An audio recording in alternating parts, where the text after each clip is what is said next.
불의에 침묵하는 것은 용기가 없는 것이다. 평생 자유민주주의를 위해서 투쟁하고 헌신한 김동길 선생님이 어제 영면에 드셨습니다. 내 기력이 있는 동안 자유민주주의를 위한 주장을 멈추지 않을 것입니다. 불의를 보고 말 안 하면 용기가 없는 것이죠. 이승만 대통령 아니었으면 대한민국 없습니다. 공화국을 세운 것은 5,000년 역사에 처음 아닙니까? 이 짧은 한마디 한마디가 정말 우리 국민들의 심금을 울리고 또 어두운 시대에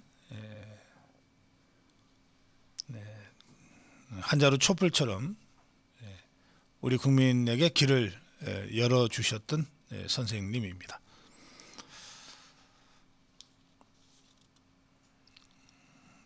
(1928년) 평안남도 맹산에서 태어나셨는데 북한의 김일성 정권이 들어서자 주저없이 고향을 떠나 대한민국으로 왔습니다. 자유민주주의라는 자신의 신념을 지키기 위해 유신체제에 맞서서 민주화 투쟁을 했고, 그러나 단 한 번도 자유민주주의라는 신념을 버리지 않고 세상이 종북주사파들이 득세하게 되자 자유민주주의 가치를 다시 소리 높여 외치다가 돌아가셨어요. 2019년 문재인 좌파 정권의 폭청이 극에 달할 때 김동길 선생님 90이 넘으신 나이로 자유우파 유튜버가 되셨습니다. 그때 이미 건강을 많이 상하셨던 상태였는데 그래도 종북 주사파와의 투쟁에서 한 걸음도 물러서지 않았습니다. 미국에서 박사학위를 땄는데 그 박사학위 주제가 링컨이었습니다. 생전에 왜 링컨을 논문 주제로 했습니까? 라는 질문에 대해서 정직한 사람도 정치를 할 수 있다는 것을 보여준 사람이 링컨이기 때문에 링컨을 선택했다. 이렇게 말씀하시곤 했습니다. 유신체제 때 징역 15년을 선고받았고 형집행정지로 풀려났습니다. 그런 김동길 선생님은 훗날 박정희 대통령을 회고하면서 유신체제 잘못된 것이 많지만 그래도 조국의 경제를 이만큼 만든 것은 박정희 대통령이라고 하는 것을 인정해야 한다.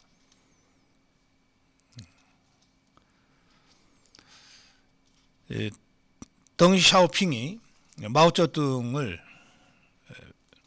07과삼이라고 평가했던 그때 일이 떠오르는 김동길 선생님의 균형 잡힌 역사 평가였다고 저는 당시에도 생각했습니다.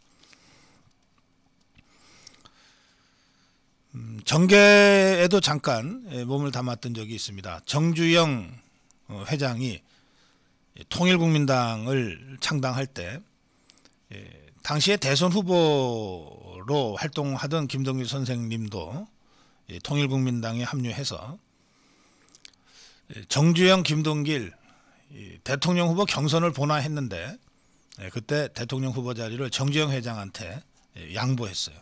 그리고 14대 총선에 강남 갑에 출마해서 지역구 국회의원이 됐습니다. 그리고 1996년 정계 은퇴를 선언하고 국가 원로로서 활동했습니다.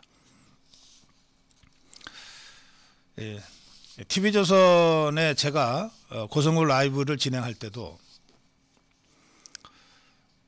일주일에 한 번씩 나오셔서 그야말로 정론직필을 몸으로 실천해 보이셨습니다.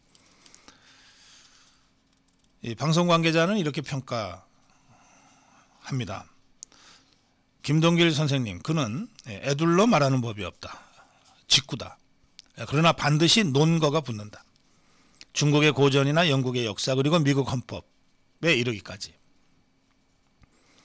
감성은 팔딱팔딱 20살 청춘이고 도저한 지식은 200살 현자다. 직설에 통찰이 더해지니 철학이 된다.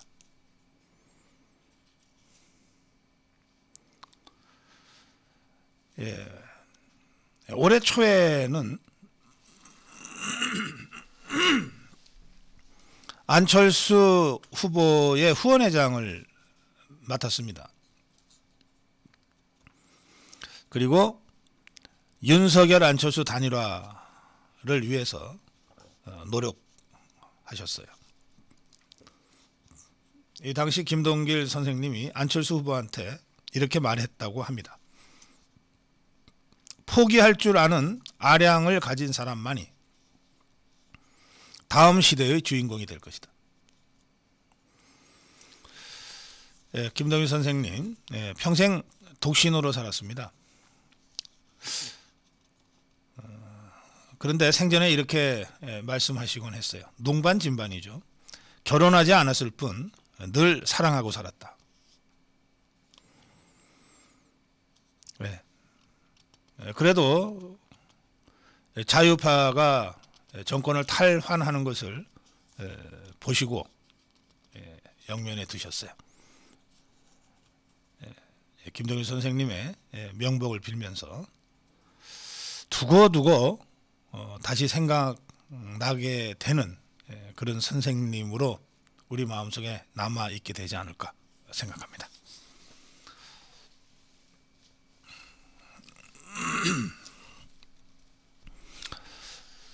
네, 오늘 정론 1침 북한의 중거리 탄도미사일 발사에 대응하는 한미 대응 사격이 있었다는 소식 전해드리겠습니다. 그런가 하면 사드의 업그레이드가 이번 달에 완료된다. 3단계 업그레이드가 완료된다는 소식도 있습니다. 감사원이 그래 좋다. 서면 조사 거부하겠다면 우리도 조사 안 하겠다. 다음 수순 밟겠다고 하는 입장을 밝혔습니다. 김정숙이가 대통령 전용기를 혼자 타고 인도를 방문한 적이 있는데 그때 인도 총리가 하도 간곡하게 오라 그래서 간다라고 거짓말했습니다. 실제로는 김정숙이가 가고 싶어서 외교부를 통해서 제발 초청 좀 해달라고 해서 인도에서 초청장을 보냈다고 하는 사실이 이번 국감에서 밝혀졌습니다. 이재명이가 성남FC로 받은 50억, 성남FC를 통해서 받은 거죠. 성남FC한테 후원을 받은 겁니다. 두산건설로부터. 근데 이 돈을 성남FC가 받는 것이 적법하냐에 대한 법률 검토까지 하고 성남시청 관계자들의 부적법하다는 판단이 있었음에도 불구하고 부적법하다는 것을 알면서도 이 50억을 성남FC가 받도록 했다는 사실이 확인이 됐습니다. 그런가 하면 쌍방울이 후원하는 아태협이라는 단체, 이 단체가 이재명이를 경선 때부터 도왔다는 새로운 사실이 드러났습니다. 마지막으로 그 심야택시 요즘 뭐 그야말로 전쟁이라고 그러는데 원희룡 건설교통부 장관이 이 심야택시 문제를 풀기 위해서 택시 부재도 해제하고 심야 호출료도 인상을 한다고 조치를 발표했는데 그래도 문제가 해결되지 않으면 타다 또는 우버와 같은 비택시를 허용할 수밖에 없다. 이건 택시 업계에 대한 마지막 경고라고 할 수 있습니다. 오늘 고성국 칼럼은 골리앗과 싸우는 다윗의 이야기를 좀 전해드리겠습니다. 어느 사이에 이 골리앗과 같은 거대한 존재가 된 네이버와 싸우는 이 다윗과 같은 존재, 아시아투데이 종합일간지입니다. 제가 어제 이 아시아투데이 유튜브에 가서 대담도 했는데요. 이 아시아투데이가 네이버와 싸움을 시작했습니다. 9년 전에 싸워서 이겼는데 네이버가 약속을 지키지 않아서 이번에 다시 싸우게 됐다고 선전포고를 했습니다. 아시아투데이의 사설을 통해서, 그리고 오늘 조선일보 광고를 통해서 왜 우리가 이 싸움을 주목해야 되는지 그 이유에 대해서 고성국 칼럼에서 말씀드리겠습니다. 바로 시작합니다.